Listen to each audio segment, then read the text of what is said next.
Will the U.S. hydrogen infrastructure be ready when the generation plants get fired up? And is the timing of the latest EPA ruling on heavy-duty trucks unrealistic? ExxonMobil and Chevron believe it is. I'll go over the news and give my thoughts on today's Hydrogen Podcast. So the big questions in the energy industry today are: how is hydrogen the primary driving force behind the evolution of energy? Where is capital being deployed for hydrogen projects globally? And where are the best investment opportunities for early adopters who recognize the importance of hydrogen? I will address the critical issues and give you the information you need to deploy capital. Those are the questions that will unlock the potential of hydrogen, and this podcast will give you the answers. My name is Paul Rodden, and welcome to the Hydrogen Podcast. Before I get started today, I wanted to note a couple of things. The first is a huge thank you to the Consulate of France in Houston for inviting me to their networking reception at the residence of France. I had an amazing time getting to know the delegates and the work that they're doing in energy, as well as talking to the other attendees there. It was exciting to see positive attitudes and collaboration opportunities developing between our two nations. I also wanted to say that I'll be chairing the first day of the Hydrogen and Carbon Capture Technology Expo next Wednesday, as well as moderating an incredible panel discussion on ports as a gateway to market liftoff for hydrogen and its derivatives. If you are able to attend, I highly recommend doing so. And now to today's podcast. In an article in Tech Explorer, Charlotte Vleck writes, "We are betting the bank on hydrogen, but are we ready for it?" Charlotte writes, "Green hydrogen holds many promises. It can serve as a battery for energy storage. It can be used in the chemical industry, and its only emission will be water vapor. But unfortunately, green hydrogen is not yet widely used because the production of gray hydrogen from natural gas is much cheaper. Moreover, it's not trivial how we could store hydrogen, and as an indirect greenhouse gas, hydrogen is not as clean as it looks. Consequently, researchers of the University of Groningen have a lot of work to do. Hydrogen is the smallest, simplest element that was at the beginning of all other things. Just after the Big Bang, the universe was shrouded in a mist of hydrogen, and this oldest element is still around us, in water, natural gas, and ammonia. On its own, hydrogen hardly exists in nature. It is almost always bonded to something else, but it is possible to separate hydrogen from other elements and make it form a molecule on its own, H2.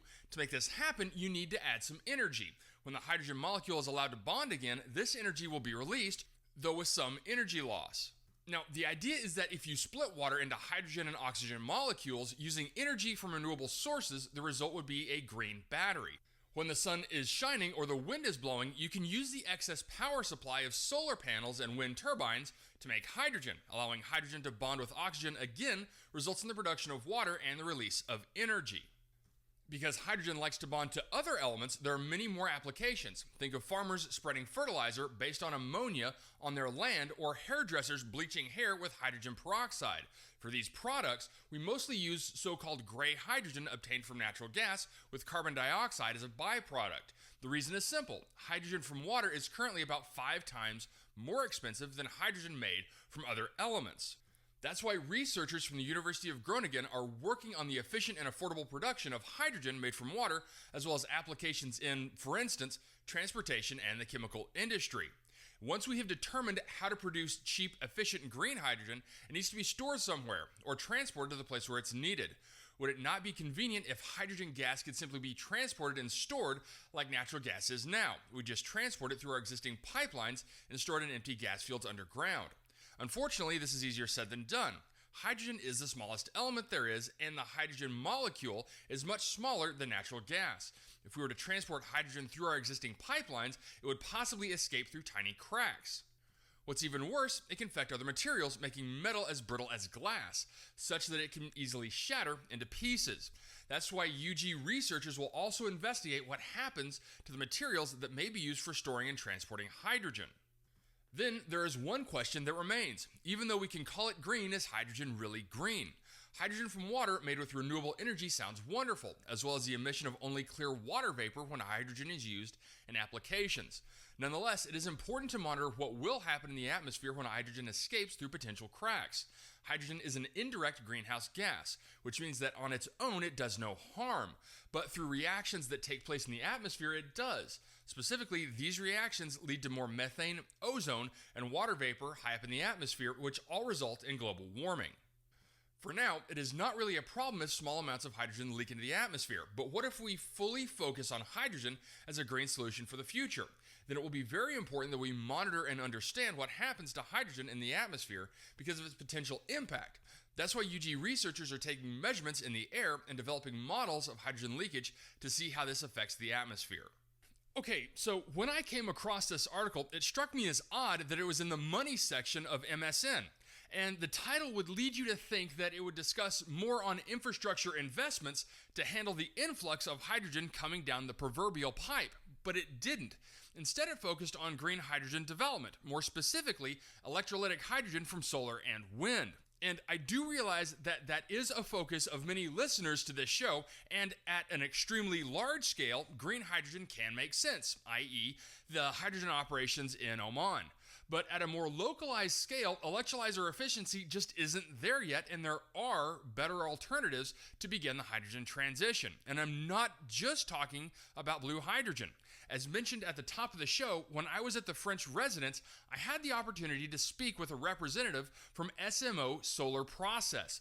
They leverage solar energy to generate hydrogen from waste using plasma gasification.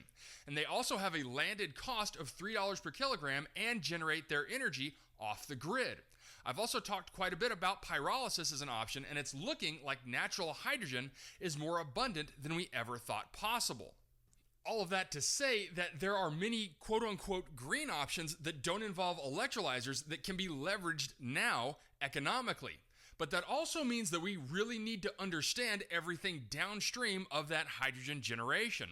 And this article does touch on that subject. Just where is our infrastructure in terms of handling hydrogen? Yes, embrittlement can and will occur in standard natural gas pipelines if the line goes stagnant for a given period of time. In other words, if there is no turbulence in the line, the hydrogen will float to the top and eat away at the metal. Although, with that being said, I've talked with gas companies testing hydrogen blending at up to 50%, and they haven't noticed any embrittlement in the lines. But that was with a system that was always turbulent. And there is also good news on the storage front as more and more fabricators and tank manufacturers are developing hydrogen storage tanks for both compression and liquefaction.